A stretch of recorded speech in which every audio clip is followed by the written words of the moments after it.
Hello,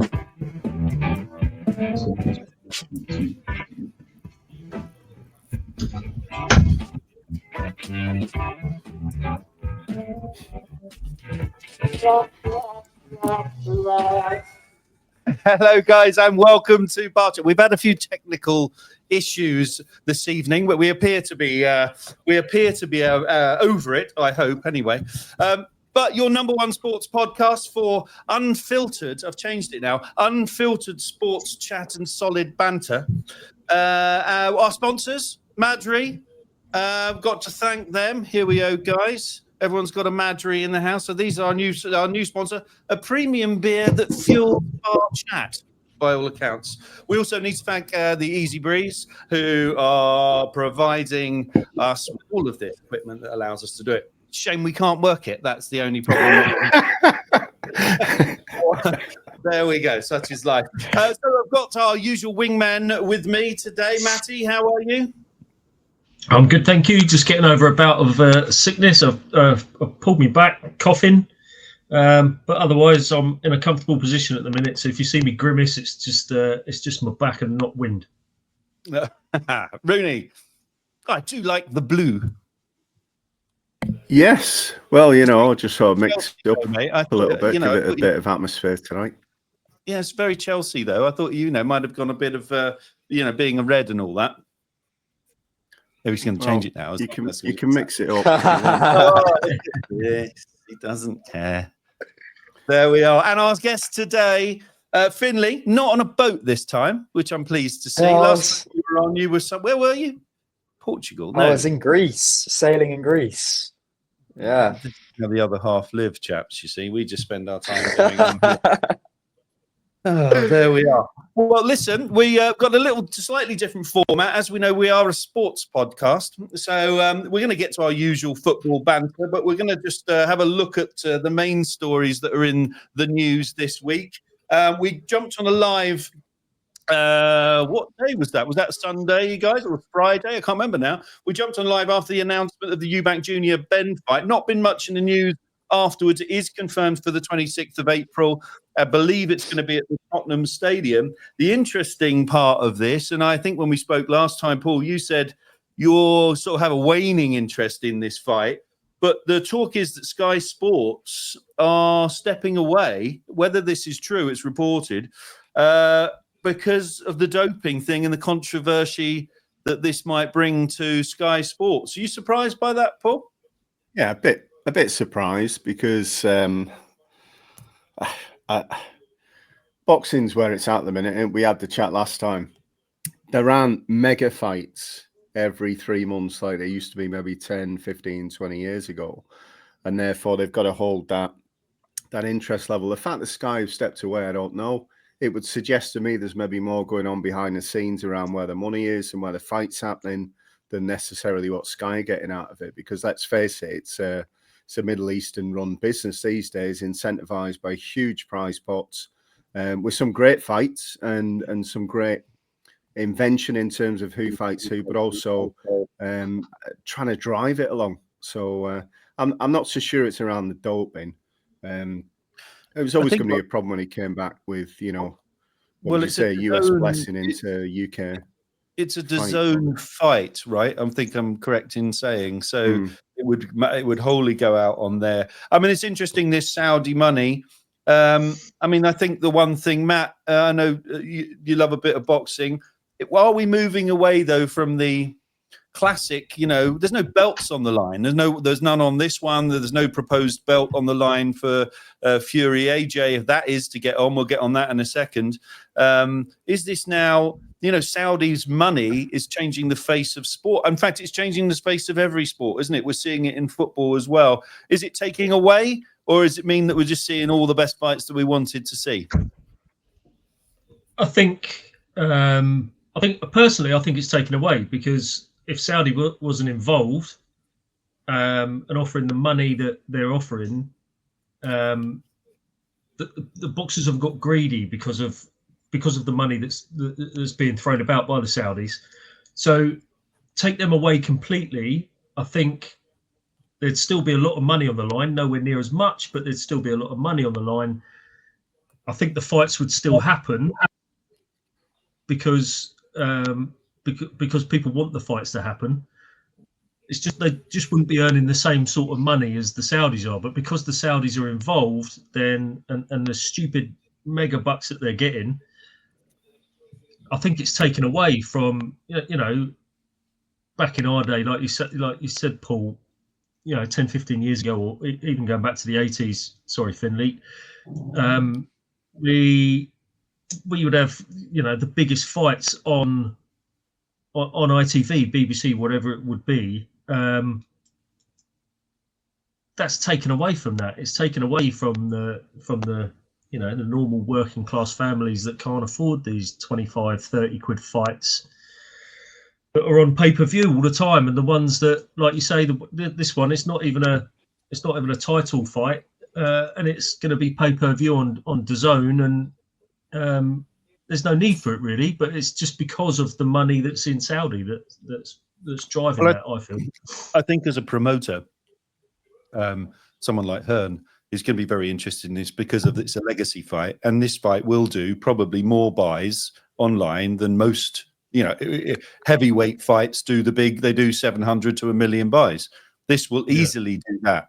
In the UK, people are interested in it. I think the interesting point for me is that, to your point, Matt, where the Saudi money is changing the face of it, is that Eubank Sr. has been very vocal in calling everyone a pig to a dog for getting involved and trying to put this fight together. And then lo and behold, allegedly, Turkey Al-Sheikh has turned up with his money, and now we're led to believe, whether this is true or not, it's all speculation, that he is very much going to be involved with this fight, and he's going to be in Chris Eubank Jr.'s corner. I mean, that's a complete U-turn, Paul. What do you? I mean, well, I take it he'll be in jodhpurs and riding kit and a riding whip and all full accoutrements. And turn up in a massive, great big Arctic lorry, yeah, exactly. Yeah. Finlay, I was just going to Paul. say, I mean, it is to a degree a theatre, isn't it? As we said, no belts on the line, historical rivalry more than anything. I think it was Simon Jordan who was saying on TalkSport, he knows Conor Benn. He said he's the nicest guy in the world.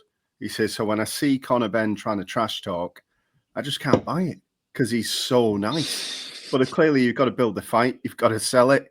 You've got to get into it, and you've got to get that edge. And more than that, you've got to get people believe in the edge to really get them wanting to take the fight. I think that's where they're at the minute. History will do it, but they've got to build it.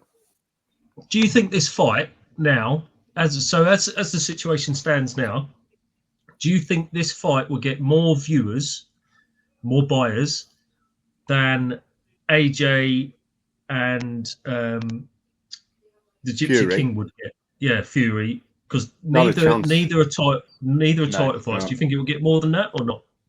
Not a chance. No. Because of the historic riverries. I think because of where they've been in their careers as well. I think it's the names. Yeah, there's the weight division for a start. There's how many years have we thought that's going to be getting on? AJ and Tyson, then it's never happened, and now it's almost a regretted position. But they're saying, well, there's still money in it, and there is. And again, I don't like Jordan. He winds me up, but he was saying the other day, it's the battle of the losers. He said that's the other way of phrasing it. Well, it's like I said. Go on, Matt.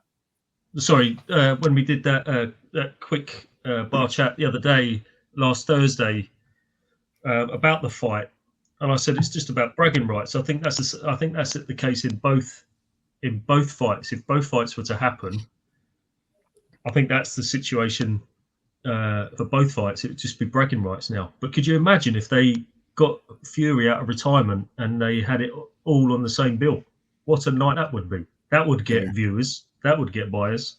I don't think they'll do it though, would they? Because they'll be thinking to themselves, "There's too much. There's two pay packets here. We won't get it." Finlay, Tyson Fury retired. Where do we sit on that one? Again. I mean, based on his last couple of fights, it doesn't really surprise me. But again, I think with this Antony Joshua fight, I think if he can make money, I can't imagine he'd turn it down. I think why not at this point? He's got nothing to lose. I think the same's for Joshua. So why not? I mean, there is a risk What here, do you think? but there's a risk here, boys, that all boxing's becoming misfit. But Yeah. I don't know. I think if you can, I'm going to go back to like, obviously we're talking about there should be like title fights all the time. I think the other way you can see it is these types of fights might get other people into watching boxing. If people see an Anthony Joshua, a Fury, they might be like, all right, let me give this a watch. They'll watch a card and then they're more interested into it. And then you get more viewers watching some of the title fights. Well, that's what they've said about KSI, haven't they? Because they've said he's brought girls, younger people. You know, it's not just a sort of middle-aged man sport. Matt, what are you thinking? I'm thinking if Bar Chat takes off and we become the next YouTubers, I'll call out Logan Paul or Jake Paul, and I'll come out of retirement and I'll get a nice payday from one of them. That's the winner, isn't it? Well, did you see that Wayne Bridge came out? Who's going to fight KSI? He's pulled out now after the first thing he referenced was John Terry, and he's done it already. I don't want to open this bag of worms again, so I'll walk away. But listen, we're just getting through. We want to get through some subjects. Six Nations is coming up, guys. That's going to be played. Every game's live at the Easy Breeze, and the games start on Friday night with the Welsh, I believe, and that'll be running through till the 15th of March. So some good weekends of sport and enjoying the Six Nations there. I think your wife, Matt, and my wife, White, enjoy the rugby for entirely different reasons, as much as we do. The talking point of the Six Nations, of course, is they're introducing for the first time. I'm keen to understand your thoughts on this and whether this is a stroke of genius or just plain damn stupid. Is that they've got a new sending off rule which is coming into play, which means if you get sent off. Basically, you can be replaced again in 20 minutes. So it'd be like, someone like, let's get an example. If someone like Odegaard was sent off, he'd be off the pitch for 20 minutes and then I can bring someone back on to replace him. To put it in football terms. What do we think about that one, Finlay? There is, and my other question would be to you, would that work in football? Could you ever see that working in football, or is the whole thing just got a bit ridiculous? I think it's a bit ridiculous, but I do get it. Like, if we look at the amount of like what we call like professional fouls at this point, if you bring in a sin bin, does it stop those types of decisions being made by players? I don't know. I think just don't bring it in. I don't think there's any point in bringing it in, but I don't know. What do you guys think? Rooney? I think. Sorry, go on. Yeah, go on, Rooney.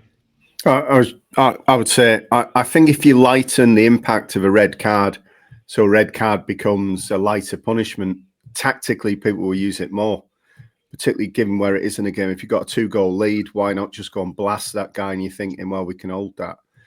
So I think it would be abused tactically. Yeah, like you're in a scenario, players one-on-one, the player tracking back, takes him out, sides his legs away from him. He's going to take that red card, and 20 minutes later, you're going to have being able to go back to 11 men again. So would this be the case for all red cards? It would be in rugby, apparently. In the Six Nations, yes. If you're sent off, you can bring a player back on. Their main, obviously, there's a very huge talking point about rugby now in schools. It's touch rugby. I don't know what the score is at university. Is that still touch rugby, Finlay? Do you know that? Contact rugby. Contact there's rugby. Touch rugby and there's contact. So yeah. Right. So yeah, one of the things at secondary can play full contact rugby. Yeah. Right. But one of the things they're saying through, a bit like the talking football with head injury and so on and so forth, is that there is this argument in rugby where it could create more aggression. So where they're getting to the point where you will just foul someone, whereas they're spending all of their time on the polar opposite. They're now saying, if you're just going to get set off, but it's only for 20 minutes, and you can waste time a lot easier in rugby, that actually there might be some benefit. I mean, it's an interesting point, isn't it? And it'll be very interesting how that unfolds in the next 4 weeks.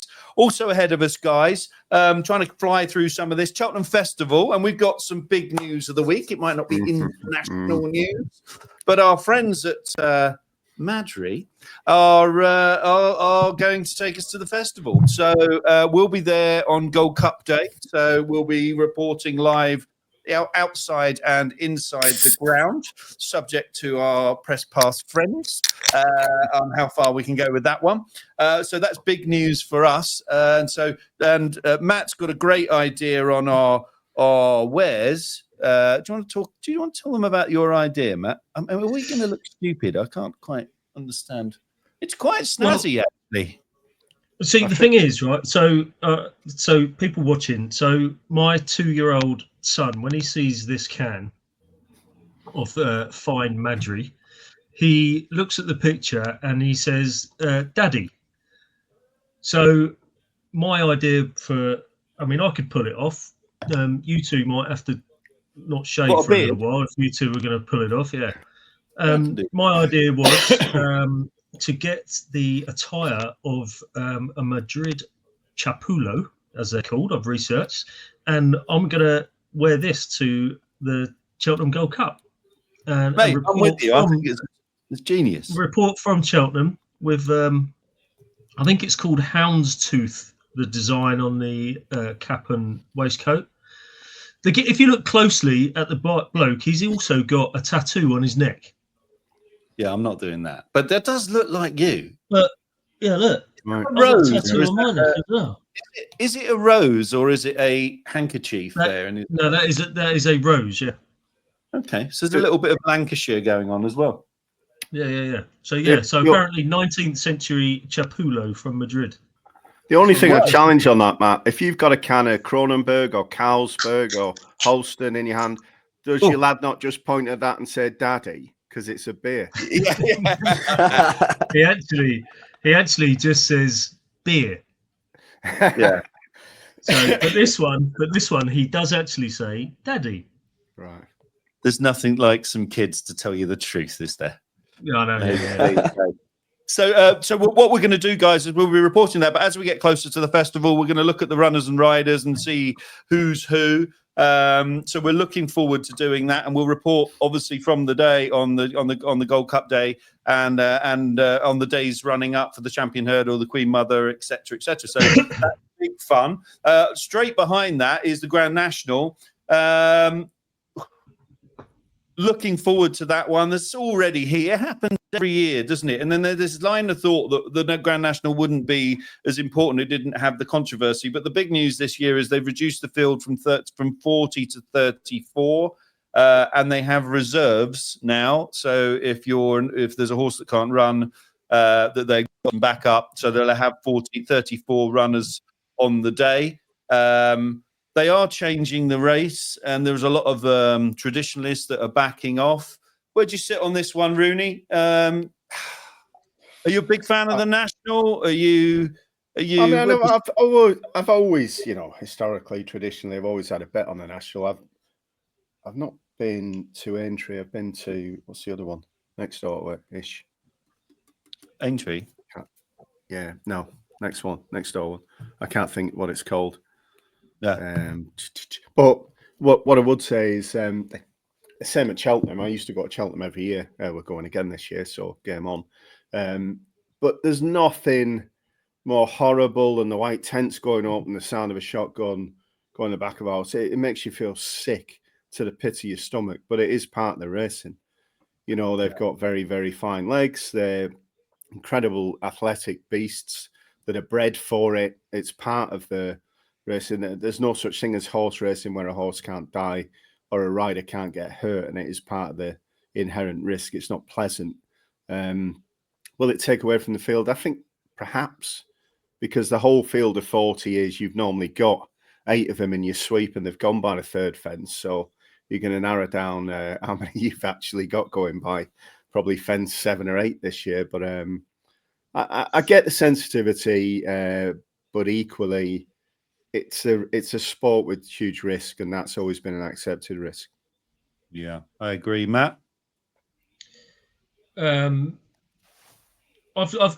they're reducing the numbers by 6, so I don't see that as a massive option. There's still a good number of horses there to make it a spectacle. Still, like the tradition has always lent us. Having a reserve list, I'm not. Makes no odds to me having a reserve list. If a horse pulls out for whatever reason, bring another one in. You keep the numbers. So the reserve list doesn't bother me in terms of devastation effects. Yeah, of course, it's never a good day if a horse has to lose his life from a race, and but it's this, it's there's a risk in any sport. It's really interesting. As you know, some years back, we did some work with Jenny Pittman, and I had the pleasure of going to Cheltenham with Jenny the year she retired, and I went to Weathercock House, and I've been there before. I think you may have gone when we were kids, when my man had some horses with him. But I was staggered to see going there. I mean, it's a multi-million pound, facility. Yeah. And I've never, I mean, it is the way the horses are treated is incredible. Their diet is incredible. And then on the flip side of that, you've got a risky sport in the same way that you have a risky sport with boxing, in the same way that, we now talk about heading a football back in the 60s and 70s was a problem. My fear, if I'm honest, and we're here to hold no bars on this show, is that, this, be careful how I word this, the way the world is going and that sort of woke thing is that we're going to get cancelled. And I'm saying this now because I'll probably get cancelled if anyone watches this. But, it's like, this could be the beginning of the end for the Grand National. We've had over the last 10 years, the fences aren't as big. They're all topped off now. I mean, you'll see when they go over the top of the fences, they're small.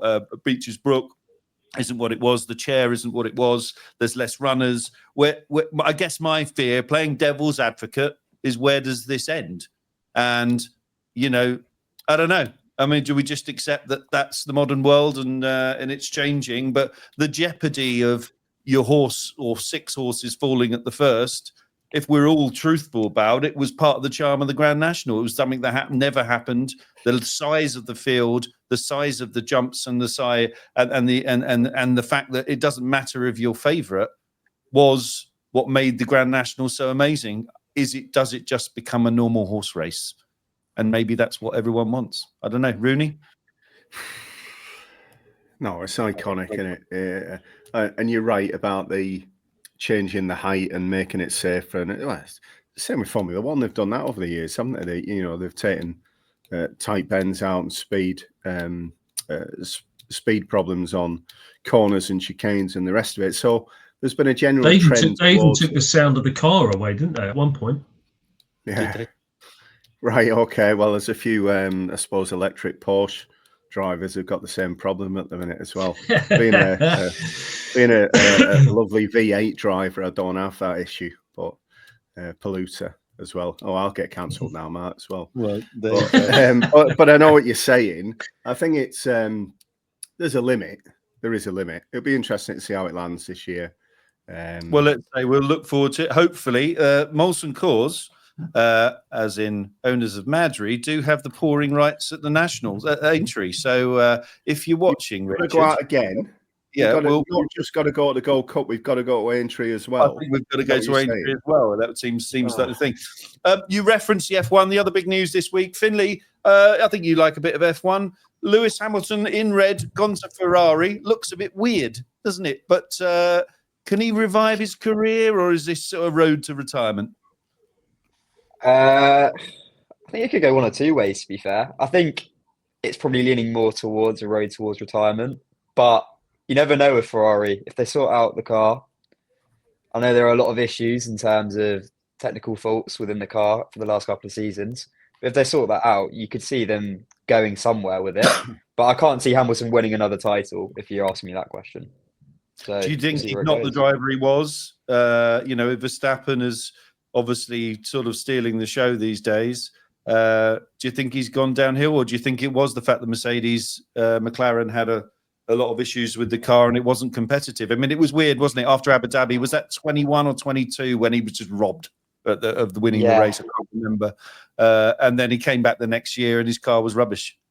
And I you'd think argue, Hamilton's maybe. Yeah, I think Hamilton's maybe lost it a bit, but I think it's just more that Verstappen and Red Bull are just too good at the moment. I don't think there's like really that much competition. I know McLaren have kind of like had a bit of resurgence from a team perspective, but yeah, I just think it's more Red Bull being so good and Verstappen being an amazing driver. But yeah, what do you guys think? Yeah, Paul, Matt, are you big F1 fans, or are you? What'd you say? Listen, I don't mind a bit of F1. I do find some of the courses like Monaco, I feel they're a bit boring. I can't really. But the more open tracks and everything, I don't mind watching. Daughter Katie's a massive F1 fan. She'll try and watch every race, every qualifying she tries to watch. She's a massive lover of Lando Norris, and I've got a friend who knows is it Max, the CEO of McLaren? He knows him, so he managed, and he was out in was it the Bahrain or Abu Dhabi Grand Prix? He was out there with Lando Norris. He managed to get a signed cap for Katie for Christmas. Yeah, but I think from the outside, I'm not a massive. I don't know a lot about F1, but outside, I think going to Ferrari is a good move for Hamilton. I don't think he was happy. I think he was happy where he was at Mercedes. I think it would be good for him. New lease, the change is as good as the rest. I think it would be a good move for him. I agree with that, Rudy. Something for you that I read online earlier. I like the controversy bits. I like to put them at you, Rooney, because I know you love a bit of this. There's a surprise. No. So I don't know if anyone caught Verstappen effing and jeffing on the radio and calling his team rubbish and what's going on and blah blah blah blah blah blah blah. So in the true shape of the modern world, Rudy, the FIA are now considering penalties for profanities on the radio during the race. Fuck off.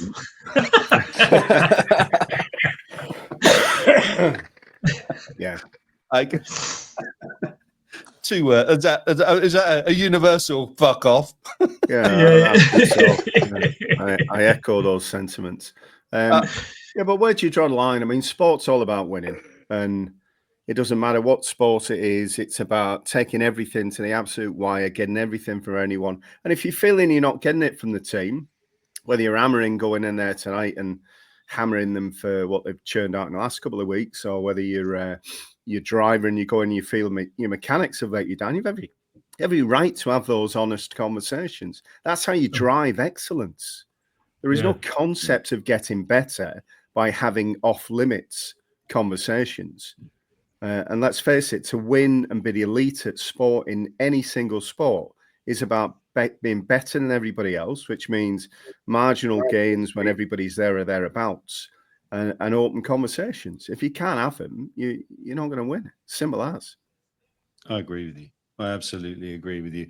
I wanted to just end that little bit on the section on the F1. Who is the GOAT in everyone's opinion? It would be Ayrton Senna for me. Anyone else got any advances to that, or Shuey, or who's the GOAT as far as we're concerned of F1 drivers? Schumacher was pretty special, wasn't he? Yeah. I was going to say, I think that's why it's for Hamilton going to Ferrari. I think he'll do something with Ferrari. And I think it's just the whole Schumacher, and Hamilton's a great driver. Like there's no doubt about it. He's a brilliant driver. I think his cars were shit at Mercedes, and I just think I think he might do something, and then that might be the last we see of Hamilton. I think. Maybe. Rooney, your GOAT? I would have said Senna. Looking back in the day, again, Prost, another great driver. You would say, did it get easier as cars got more advanced? Possibly. But equally, you still got to get in there. You still got to put your foot to the metal and take those risks. And even this season, it's shown that. Balls, didn't you? I mean, when you absolutely. You needed balls. Totally, and it's flat out. It really is. What about you, Finlay? You got a favourite ever? I feel like I can't really comment on this. I haven't watched enough for a prolonged period in your of time, generation, would you say in your generation? I think it is either Hamilton or Verstappen. I think for legacy at the moment, probably still Hamilton, but I think Verstappen's pretty close to it at the moment with the way he's been driving. I agree. Do you like Verstappen though? It gets a bit boring and winning all the time. That's all I'll really say. I think he's a do pretty you think aggressive driver as well. I was going to say, do you think he's a bit of an arsehole? It comes across as a bit of a wank. But who knows? He's cutthroat. You know, like Shuey when he took. Do you remember when he took Hill off when he was driving for Benetton?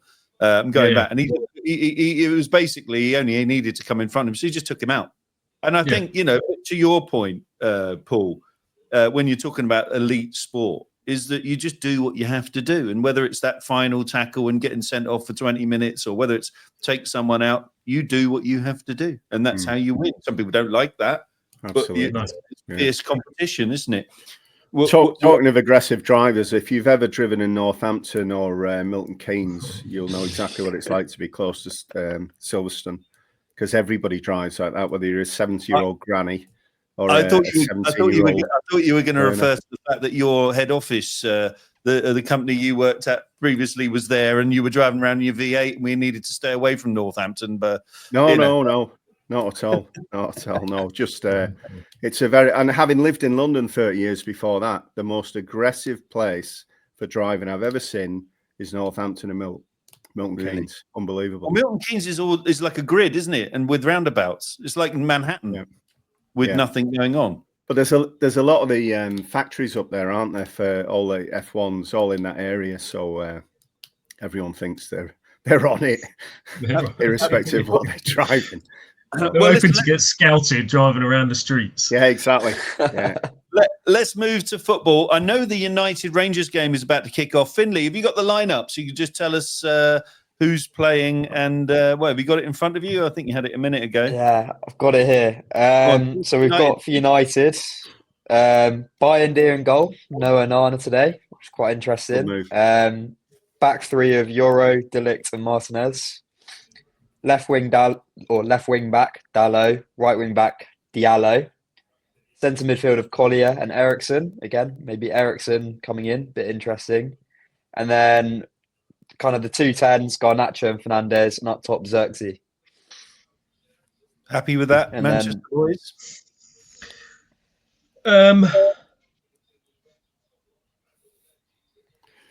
Ericsson, I'm not too sure about. Yeah. That's the main one. Collier, I'm all up for. Give Collier a run out. He's done well every time he comes on. Young. He wants to play for the club. He wants to play for the badge. It means a lot to him. So absolutely give him a run out. Give him a start. Garnacho. Don't know. I'm surprised. I don't want to leap ahead, but I'm surprised Garnacho's in the team. Reported breaking news about 5. Actually, on my way back from yours, Paul. No, Chelsea. Oh, sorry. Yeah, Chelsea. Napoli have eased up, haven't they? Chelsea, yeah. I mean, I can't believe. I don't see that happening though. I can't see him letting them go to. Nah, no, I don't see it. At least for this season. Maybe in the summer, there's more like negotiations that happen. But as it stands, I can't see us selling him. Well, listen. Before we go full in on United, I just wanted to quickly reflect on City last night. I don't know if anyone watched the game, losing 4-2 to PSG. They're not over, are they? They're not over this problem. I don't know what the problem. I was listening to TalkSport. Can't remember who it was. It was the Drive Time show, and they were saying that whenever City seem to play anyone who have pace, they crumble. And I guess my question, I'll go neutral first of all. Paul, is this Pep Guardiola's empire crumbling? Is this a blip? Is what's happened to Man City? I mean, they were, completely unbeatable and unplayable for so long. There's a whole number of things all manifested same or a similar time. There's obviously the insight to the charges outcome none of us have had, but have been settled. There's the, in one sense, incredulity of City going out and spending tens of millions on players at the minute, which to me suggests maybe they've been told they're going to enter a transfer ban and therefore they've got to get it in now. I don't know. It just doesn't feel like they're doing things, shall we say, on the off chance. I think they've been led to where things are going to end up. And the other thing, you look at Kyle Walker. Kyle Walker's old now. That's the reality. He's been an incredible servant for 8 years and a fantastic right back. So elements of age. Rodri's out, unprecedented. They've been hit by almost every negative they could have possibly been hit by and had to respond to it. And the youngsters haven't been able to do it. And you look at it, look at Grealish. He scored first game last night, led the first one on. But who is the leader on that pitch? And who's you go back 6 months, who's scared of playing City now? I don't think any team's scared of playing them now. You look at them and you think, well, we know we can get at them. They've had the keeper as a mainstay for how many years now? He doesn't look the same. I think it was Guardiola when he was interviewed said, we now start to believe that if we're winning, potentially we're going to lose. It's a psyche in their heads. It's in there. And then we had that ridiculous picture of Pep, didn't we, with him scratching his head and having to make all these apologetic remarks because of the Walkerati and everything else. They're not in great shapes. Brentford proved that the other week. 2-0 comeback in short order. What was it, 12 minutes? They had to come back and they did it. Then they went and spanked Ipswich. Was it 7-8-0? Can't remember. It was a big number. And you think, oh, City are back. And then I watched that all 90 minutes last night and PSG were unbelievable from 2-0 down. It was almost like they didn't want to play till they were 2-0 down. But and City collapsed. So, no, I think they've got a big problem. Big problem. But it's the end of him. I don't think it's the end of him. I think he'll want to put it right. And I think he'll want to refix the next sort of 5-year generation of strength of team that he can pitch in. But can you hear me, chaps, or have I gone quiet? Yeah, we can hear you. Oh, don't know what that is. Oh, there we go. I'm back in. Sorry, I had a technical thing there. I mean, I think at the end of the day, it's very interesting, isn't it? When you look at City with Rodri out of the team, looks like Arsenal without Odegaard. They're very reliant on one player. But listen, they've sang Mamouche, is it today, has come in as a backup centre forward for Haaland. Know anything about him, Finlay? Do you know anything about? I mean, where's he at now? Frankfurt, I think. He was at Frankfurt. I don't know too much on him. Yeah, to be fair, I don't know too much. I think he's been playing well for Frankfurt, but it doesn't seem like obviously Haaland's a bit of I don't know, you're fox in the box, you're killer. I don't think Marmouche is that type of player. He might be more similar to what Alvarez was for them last season. That's what where he's a bit of a bit more of a filler. If you want something a bit different up top, I think will be that type of player. But again, based off of maybe how clinical he is, I probably don't know too much on him to be able to judge that. Yeah, Matt, do you know anything? Matt, you know anything about him, or? I'll be honest, I've never heard of him. Yeah, well, he's gone in for a big fee. Do you know what the fee is, Finlay? It's a lot of money. 50 or 70 mil, wasn't it? I think it was 70. I thought it was around 70. Yeah. Oh, really? Wow. Yeah. But I mean, I feel like that perhaps, I feel like as if Guardiola's not replaced the team. He's let them get too old. You just mentioned that there's talk now of Walker going to AC Milan. He's gone up. You know, He was spotted gone, landing on a plane. Yeah, he's spotted landing in Milan. Yeah. well, there you go. So, you know, but what he hasn't done is perhaps, and he's let players go that you think, what, you know, when you look at what's the kid at Villa? Cole Palmer. Cole Palmer, the kid at Villa, Morgan Rogers. You know, these players he's let go and not, you know, revive the team. I don't know. I mean, there's loads of people out there that will say he's always had money. Is he as good as he is? I think he's a brilliant manager. I mean, I don't think he's an Alex Ferguson, dare I say it, but I do think he's a brilliant manager. Well, you've got Pep Light at Arsenal, haven't you? Pep Light, yeah.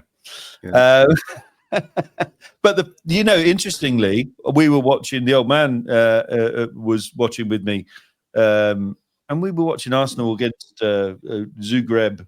It was fucking last boring. night. Yeah, it was boring. Not Zagreb. It was last night, wasn't it? Dynamo Zagreb. Yeah. No, Zagreb, I wasn't. I watched the Easy Breeze.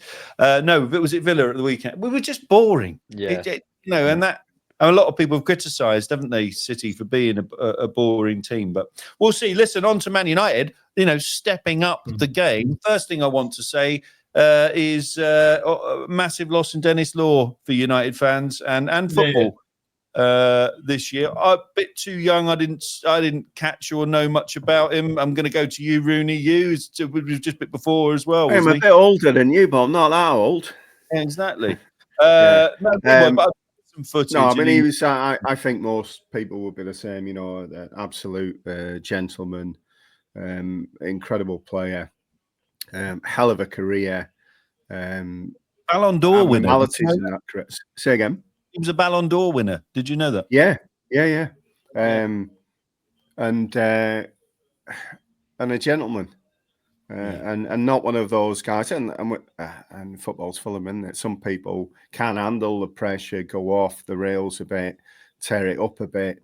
But he was just one of those all-round good eggs who just continued to play great football throughout his career, and obviously had that blip when he played for City as well. So he's kind of liked at City, but adored at United. But classically, one of those players that nobody has a bad word to say about ever.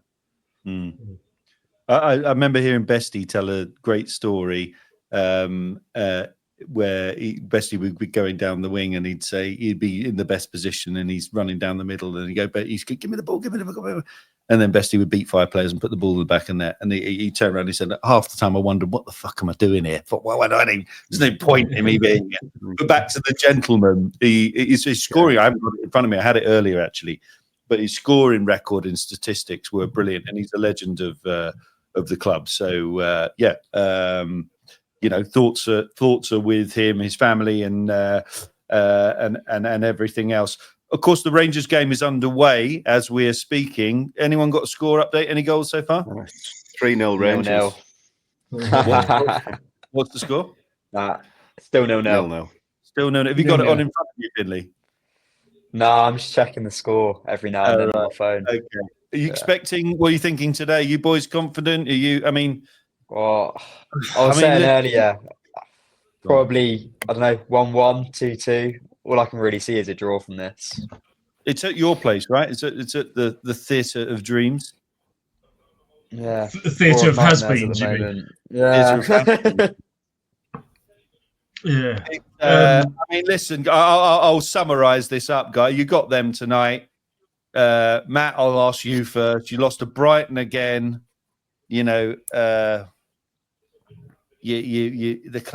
just when you think, I mean, we talked before, Rooney and I went and saw him play Liverpool, and I thought it was going to be a cricket score, and we watched it together, the back end of it anyway. And Rooney had said to me, you know, listen, this won't be a walkover. They seem to turn up to the big teams. They don't turn up to the others. Ruben Amorim has come out this week and said this is the worst team in United history. Explain to me how that's fucking helpful. Is he losing the dressing room? Should he still be even in the place? The record so far is played 15, lost 7. Any other United fan would I mean, if he loses the fan base, he's got a problem. But before I hand it to you, the one thing I ask as well is, You've had a catalogue of managers in there going all the way back 2013, was it, when Fergie left? And they're all in an absolute dog's dinner of it. So, Brighton, you can kick off with that. His comments, Matt, what the fuck's going on? So, I think he's different to other managers. I think he commands the press room very well, more than anyone ever did. I think he knows what he's got to do. Is he stubborn in sticking to his rituals and his tactics and everything? Yeah, maybe. But it certainly worked at Sporting. They went through a similar phase when he first started. I didn't know that. Yeah. And it came to fruition. He has got, as Erik ten Hag had, was a big job. He's now got a bigger job because of the tush that ten Hag brought in, and he's now got to get rid of people on big wages that aren't good enough. A, for Man United, B, for the Premier League, C, too old, D, on too much money. Like, his job's even bigger now. It's just an absolute mess. But the efforts they've gone to get Amorim in, there's no way I can see them getting rid of him, and I think he will be there for the long term. And it will be at least 3 years, I think, before we see any real progress. But you'd stick with him, Matt, or Finlay, I'll ask you. You'd stick. I mean, I feel like, from an outsider's point of view, I'm not obviously a United fan. He needs a window. In fact, I think he needs 2 summer windows, because the winter window is a waste of time. Are you seeing that? Are you seeing Finlay where he's trying to go, or are you a bit fucking lost with it all?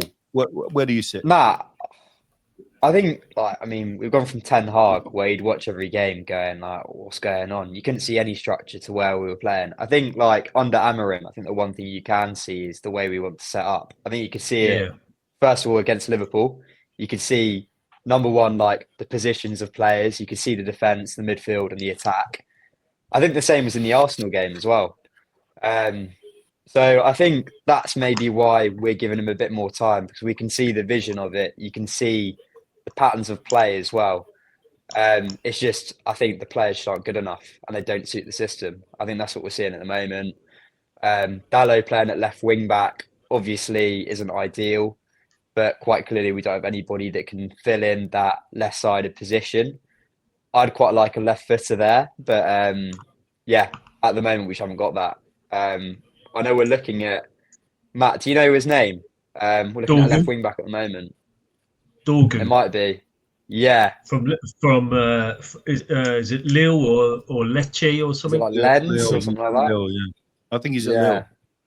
Lille, okay. Yeah. If he's at Lille, he got done last night then. Say again, Rooney. If he's at Lille, he got done last night then. Right. First loss in 22 games. Yeah. Thanks, mate. To be honest, when you look at the transfer move, I don't see you getting anyone in. I mean, I'd argue you're screaming for a striker, but you don't, as are Arsenal. But you don't look to be getting anyone in. We've talked about Garnacho. Looks like he's going to Chelsea or Napoli. You've got Rashford's going to Barcelona. Talk me through that one. And Antony going to Real Betis. So, 3 players you need to get rid of, we'd argue. But maybe not Garnacho. Where do you sit with Garnacho? Garnacho,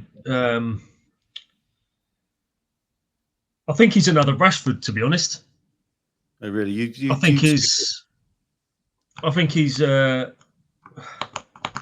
don't see his work rate very. I don't think he's got a good work rate. He doesn't work hard. I feel he's inconsistent. I don't. Yeah, he's scored some great goals, and he's the overhead kick and all that malarkey. That's brilliant. But when you do that once a season and you and you're not working and your attitude's wrong. Brilliant. See you later. I don't know. I have a bit of a different opinion. I'd actually probably say Garnacho does have the work ethic, but it's just got a massive attitude issue with authority. Yeah. I think that's more what's concerning. I think there's definitely a player there, and we need to bear in mind, what is he, 20 odd years old? So he's still a pretty raw talent. Maybe he's too direct at the moment.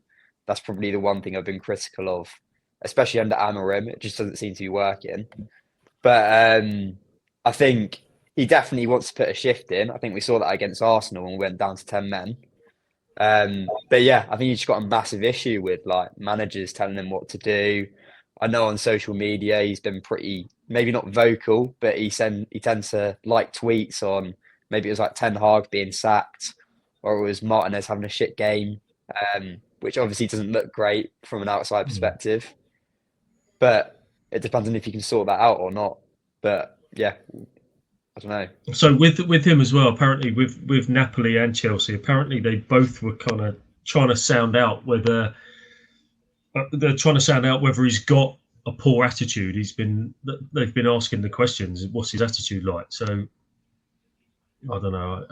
It could be that it could be learned behaviour, couldn't it? It could be. What I was going to say, to me, it's symptomatic of what's happened for 4 or 5 years. The players have run the club. What club allows the players, and worse than that, the noisy players, to run the club? Yeah. Oh. Yeah. And as full a marks 20-year-old as well.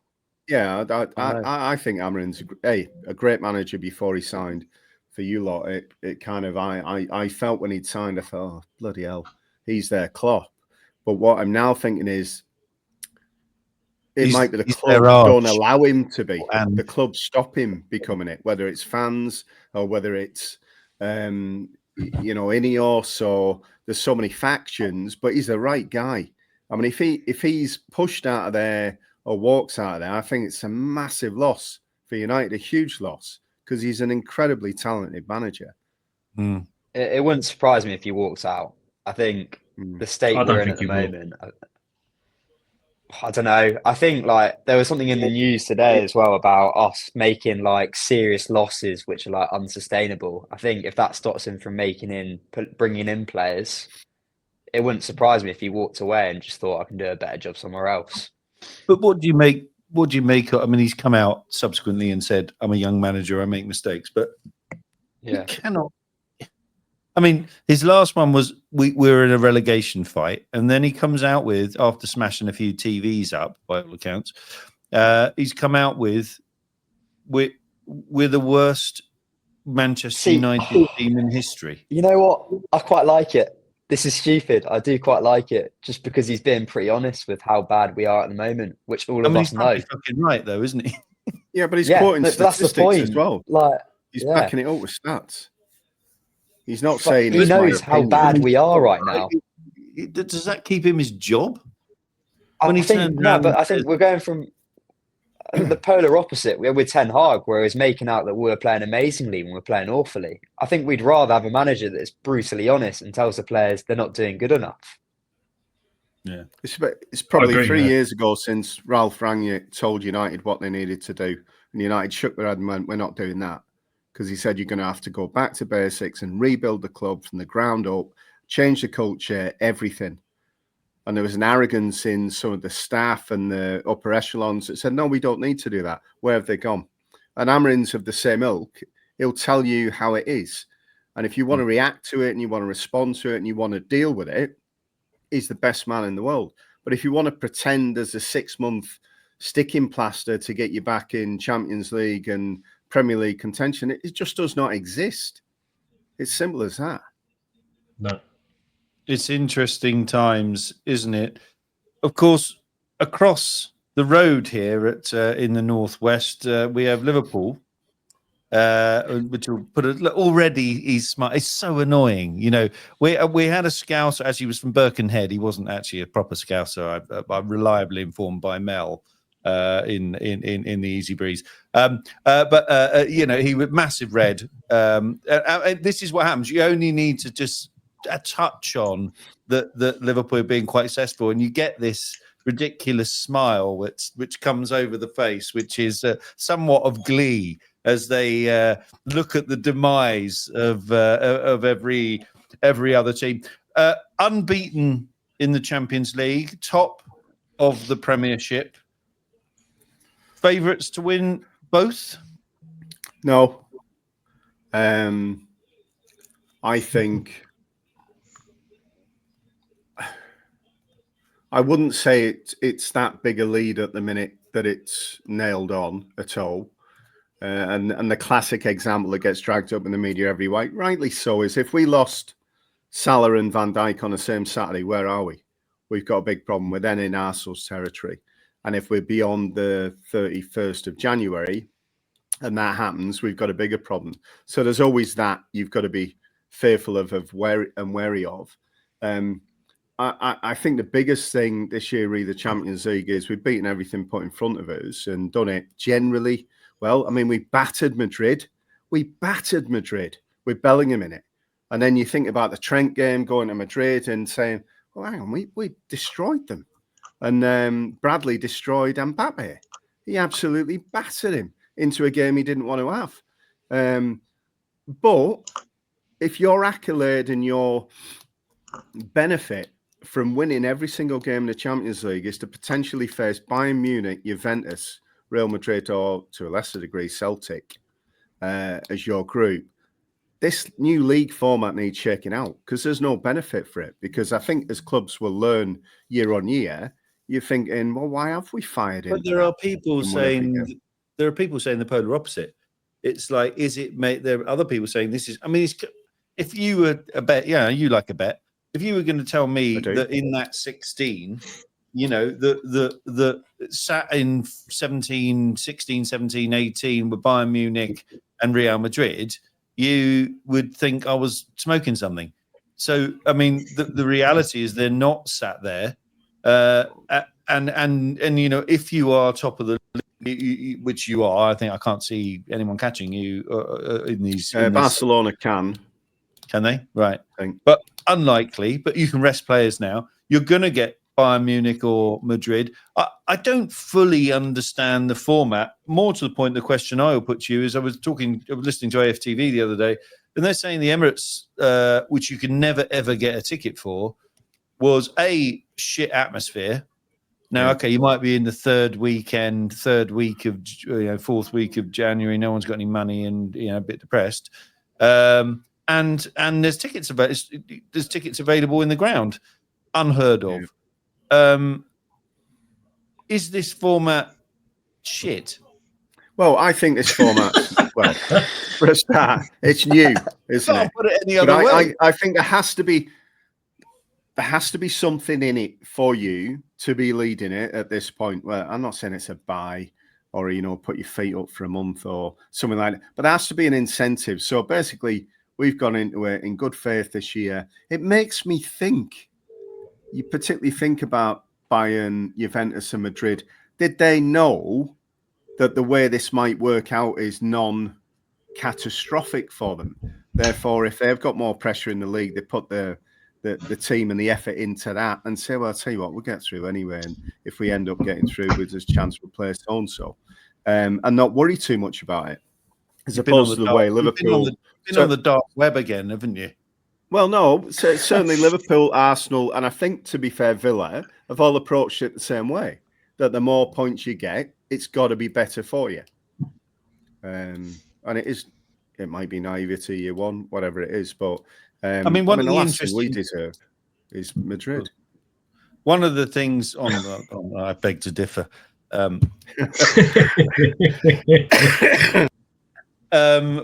of the things I was going to say to you was, and that surprised me, and we've talked about Ferguson leaving United and so on and so forth, is that Arne Slot coming in to Liverpool. No, there doesn't appear to have been any fallout from Klopp leaving. He's hit the ground running. I'd argue made you a better team. Does this make him the greatest ever Liverpool manager if he pulls this off this year and you get the Champions League and the Prem?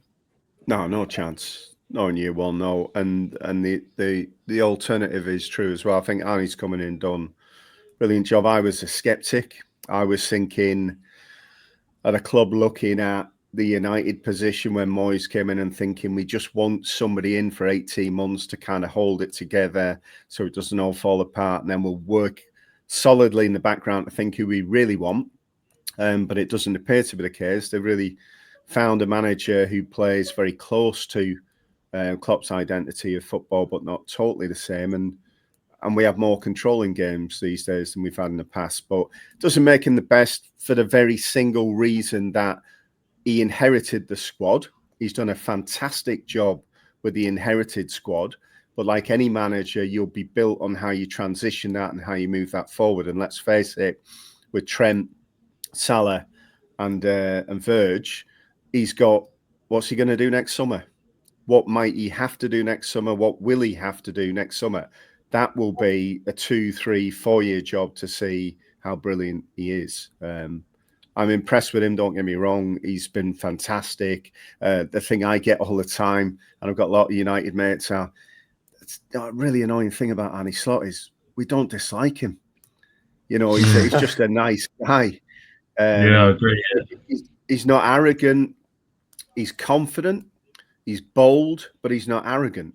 You know, and I think from an Arsenal perspective, and you listen to AFTV and things like that, the thing that's killing them is this guy's never played a game in the Premier League, and potentially he could win the league. And I think we've all been there with managers as they've changed.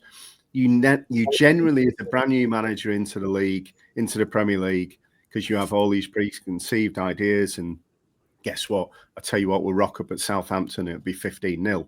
It doesn't work like that. You have to live the Premier League for 18 months to really understand it. And that's the bit that surprised me, because I remember him saying on the opening day at Ipswich, wow, if that's how a newly promoted team play, right, my team needs to be on it, bang on it from here on in. Well, you've got Ipswich on Saturday, 3 o'clock at home, though. I mean, you'd think this is not a giant killing and this is a slam dunk.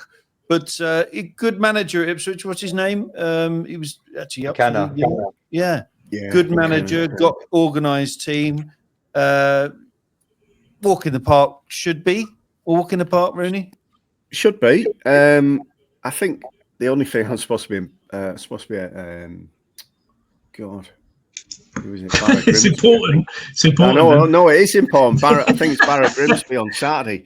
But it's forecast 90 to 100 mile an hour winds all down the West Coast, isn't it? So the other bit that makes me think, when the Everton game was called off, that was 70 mile an hour winds. So if it's truly going to be 90, 100 mile an hour winds for the next 48 hours on the West Coast, will the game go ahead? I don't know. But if it does, I think we should be seeing Ipswich off. I mean, the big game of the weekend, guys, is City. Chelsea. City versus Chelsea, which is on Saturday. I think that's live on Sky. Are Chelsea going to show up? Are they going to get the backlash of City? Finlay, how do you see that one playing out? Could go one or two ways. City, isn't it? I think City, isn't it? It's at Etihad. I think so. I think you said Etihad. Yeah. Yeah. To be fair, I could see City winning 2-1 in it or something like that. I think just like out of nowhere, obviously being shown up by PSG, they just come back in. I think you got like Foden hitting form now. It wouldn't surprise me if Grealish starts. I could see just out of the blue, City just turning up again. Yeah. But isn't it bizarre how we're talking about it depends what City turns up? Before, we all knew what City was turning up. The normal conversation, or the conversation so far in this, since we've been doing this again, is what Man United's going to turn up.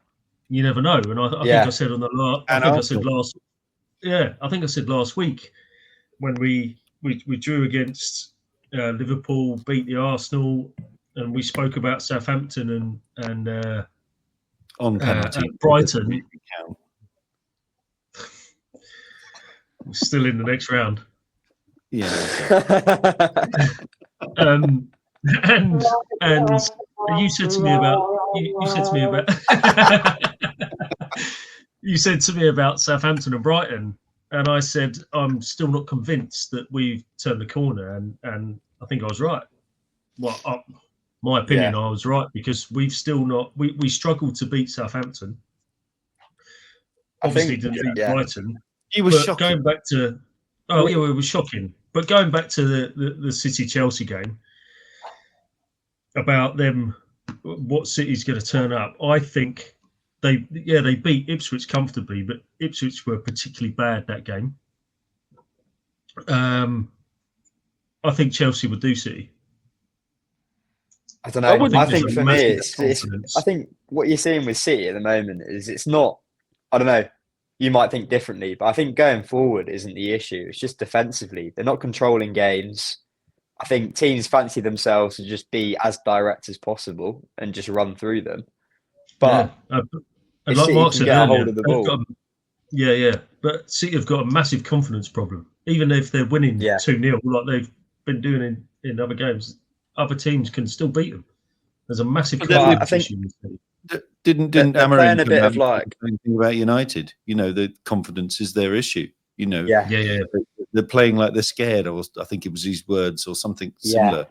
You know, and when you're not playing well and you don't really know why, that doubt. I mean, if anyone here, you're a golfer, Rooney. You know, sometimes when you play golf and you just swing the fucking club, loosely a golfer. Your sound has gone, mate. Oh, sorry. I was saying I've been called a few things in my time, but golf is not one of them. Yeah, but you know what I mean? When you overthink shit, particularly in golf, you know, if you don't think about it, you just go out there and swing the club. You go around and do well. When you start overthinking it, and this is what it appears, it's like the fear of losing is becoming a bigger thing than actually trying to win a game. I mean, no one's got a smile on the face. They all look like they're in rabbit in the headlights, and it's the same. You know, maybe it's a Manchester thing. Maybe. But the thing is, everyone's like City are playing out from the back. They can't defend for toffee at the minute. City, none of them at the back are going to want the ball. But they're still playing the same way. The confidence is shot, and this is when I'd love. Well, actually, I say that. Would I love? No, I wouldn't actually love Chelsea to beat City, but I can see Chelsea beating City this weekend. Yeah, I think they could too. You're away at Fulham. I know half of your, certainly on the missus side, they're all Fulham season ticket holders. You're not going to hear the fucking end of it if you go there. And most of all, I think there'll be is there going to be a riot on our hands for the United fans if you lose at Fulham? I mean, your life won't be worth living, mate. You'll have to go and have a walk around the block or something. But it's not an easy place to go, is it? No, they're playing well. They're playing well this season. They're not a shoddy team at all. It's at United, like we said. It's not the theatre of dreams anymore. It's the theatre of has-beens. I think it's is it not at Fulham? I think it's on Saturday night. I think it's Saturday night. No, it's at Fulham. Sorry, it's at Fulham. You're right. Yeah, sorry. Yeah, I've written it down wrong, but it is at Fulham. It is at Fulham because Mark asked me about getting people on. And Finlay, do you fancy it, or is that a potential banana skin? Let's get past tonight first.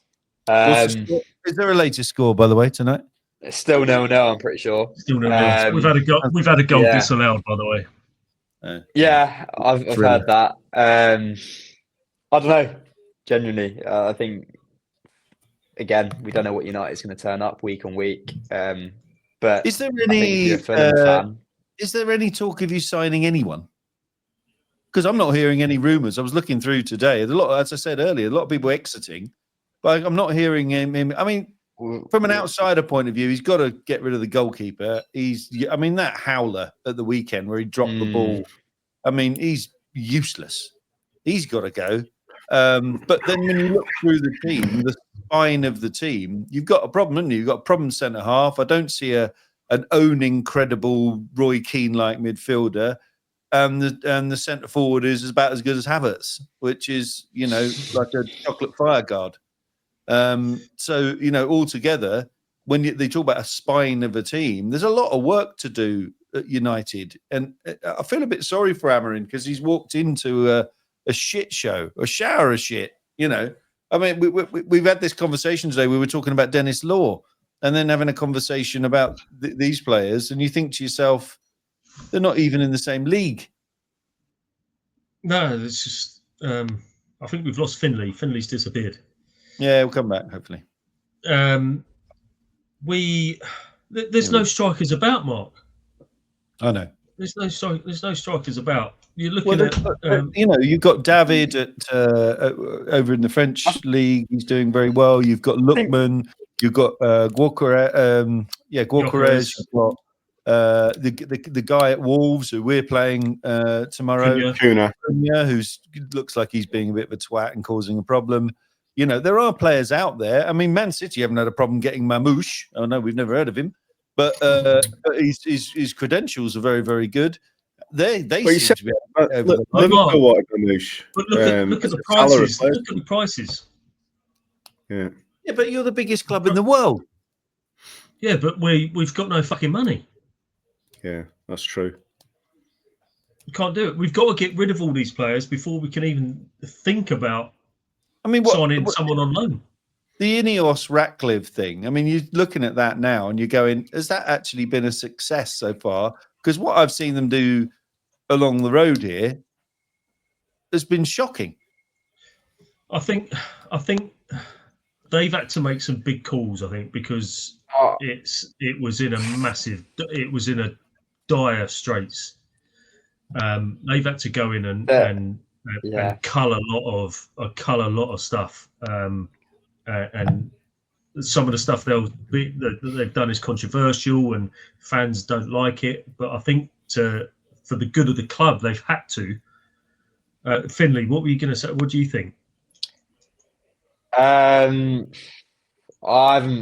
think there's two sides to it. I think from a business perspective, you don't really like what Ineos are doing because they're cutting, ex-players' wages, whatever they've been paying to them. I know, was it the Christmas tip or whatever it is for people working there got cut as well. And you're looking at it thinking, why don't you just get rid of Antony or Casemiro that we're just not using at the moment and distribute that money? But I think from a sporting perspective, everything they're doing probably is moving in the right direction. I think we've needed we've got sporting director. I know we had Dan Ashworth, he's gone now, but we've got Jason Wilcox and I think it was Baraga or something like that as well. I think those are things that we've been missing for 10 odd years now. But we'll see where it goes. I think decisions being made are a lot more calculated now than what they were under an Ashworth or with the Glazers just watching over it. Yeah, well, I think without them doing what they've done, I think we'd be in a lot worse situation with financial fair play and all that than we are now. Without them doing that, I think we'd be in a lot of trouble. But that's why we need to sell players. I think that's why we sold McTominay in the summer. That's why we're getting rid of Rashford for just that. Yeah. I mean, to be fair, they're all bang average as well, aren't they? Yeah, it's hard to get rid of. If you look at it like a car, it's hard to get rid of an old car. It was great in its day, but it's got a load of miles on the clock. You've spent a load of money on it, and you want a load of money for it. You can't get rid of it. Cars are already. They're not old cars. My ex-wife, yeah. But you look at Casemiro, Finn. Look at Casemiro. Yeah. He's on what's he on? 300 odd grand a week. Yeah. No one's. But I think what we're seeing at the moment is the players we want to sell are the younger ones. We are selling the academy players at the moment to try and make money. Yeah, but Antony's on quite a bit of money, and he's young. We can't sell him because he's absolute shit. He's absolute shit. Who's going to want to buy him? Well, let's say he plays right at Betis, isn't it? Yeah. Well, he was only. Our scouts valued him at 25 million before Ten Hag came in.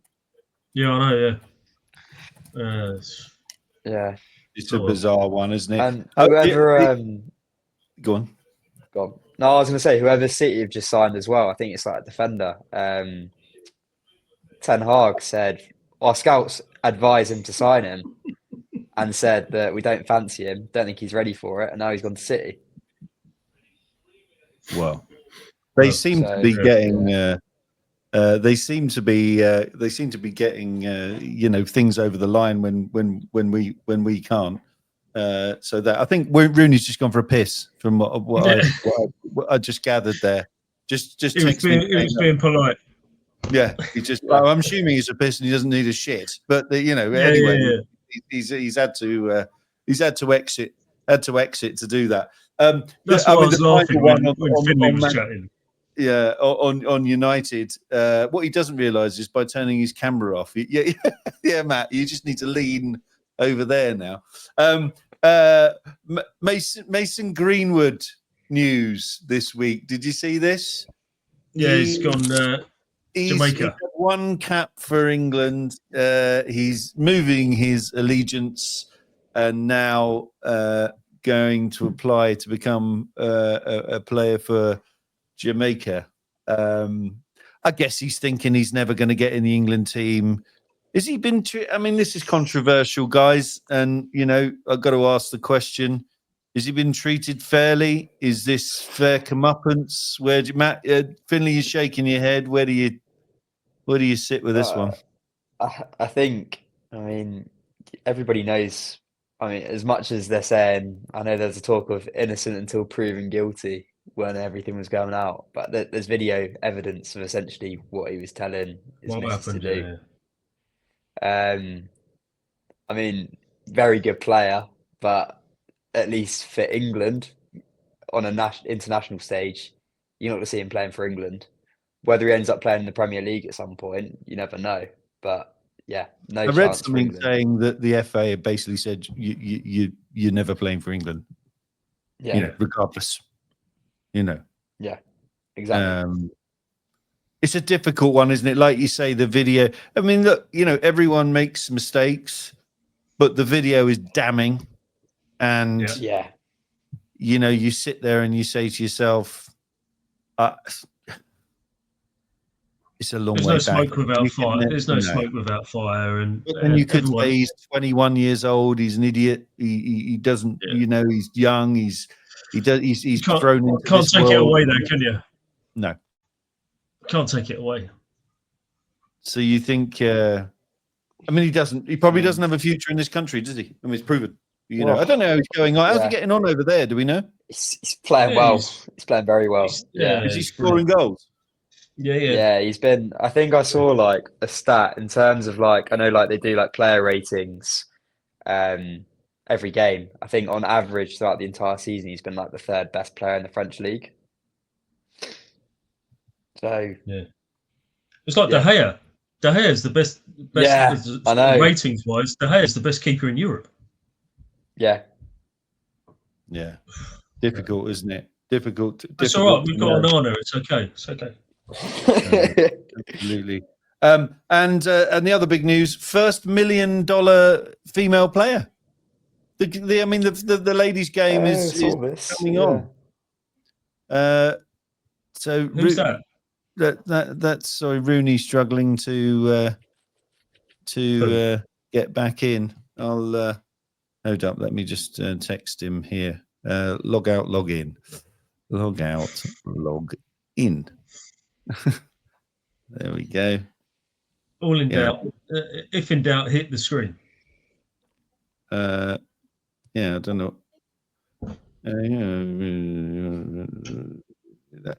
Oh no! I've just kicked him out. Just when he reappeared, I kicked him out. But he can log back in. Ridiculous.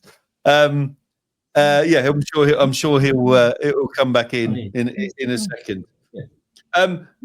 Right, guys. Well, listen. What's the latest? What's the latest on the Rangers game? Do we know?